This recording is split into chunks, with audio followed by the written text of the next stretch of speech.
You're watching the Cooking with Jack show. Okay guys, welcome to my kitchen. Jack Scalfani here. I'm checking out a product review. We're going to be doing a meat grinder day. Why a meat grinder? We're doing a meat grinder because of fake meat. Because they don't have to tell us the meat is fake. Not in a restaurant, not in a store. Chicken is already being printed and shown up at Walmart. People are doing videos on that. So let's talk about some of the ways to prevent fake meat. Because I'm not eating fake meat. You know, the criminals are running the asylum, so fake meat does not have to be announced. And so I'm going to be buying my steaks that include a bone. Okay? I will be cutting my chickens myself. The bones are the savior because they can't print bones. They can't duplicate bones in a laboratory. So, if you guys are wondering how to eat real meat, buy real meat attached to a bone. That's all. Chicken breasts on the ribs, chuck steak on the, there'll be a small bone section in there. If not, don't buy it. But anyway, yeah, that's a fact. So you guys can say whatever you want, but I'm telling you, we gotta be more careful, okay? So the reason I got this is because I'm making my own ground beef. Not gonna buy it at the store. I don't want any pink slime. I don't want any antibiotics. The list goes on. Making it fresh is only going to be better. So I'm also going to be doing the burger tacos. You guys begged me for it. We did the ice cream. A lot of you said do both, so why not? So I'm going to be doing, on the next video, I'm going to be doing the burger tacos that has gone viral. Absolutely crazy. So kind of excited for it. So let's break this open.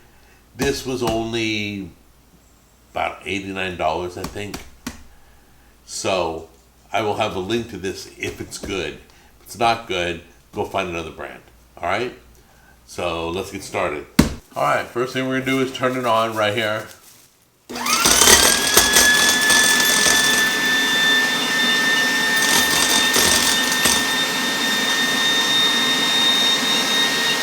Okay. Then we're going to take our meat, place it in there.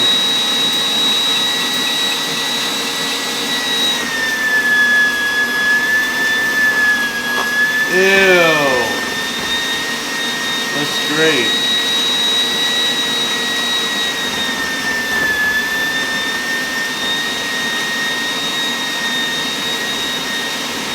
Then you're going to use the plunger once the chamber's full. Press it down. Alright guys, we got it all ground up. We had to go to a bigger hole attachment, so I would go with the largest one for ground beef. That's what this one is. The fat was beautiful. Everything's been chopped up. So now we're going to use this in our next video, make hamburger patties out of it.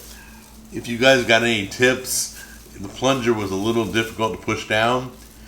Any tips at all, cleaning, pushing, anything, leave them in the comments down below, alright? But as for right now, all our meat is all done. Okay guys, just give you some final thoughts. First of all, we had a lot of trouble with the plunger, but this isn't the plunger. I thought it was. We didn't look carefully enough. In the box under the styrofoam was the plunger. So, I can't knock it for that. Okay. It did well. It's got different size measurements. You might want to decide which one you want to go with. Okay. The link will be down below. The engine seems strong enough. The only thing that bothered me was as we were pushing down, it was a little shaky. But it's got suction cups underneath here. So it's still attached to the table. Alright? So take it as it is. Sorry about the mistake. By the way, that's the plunger.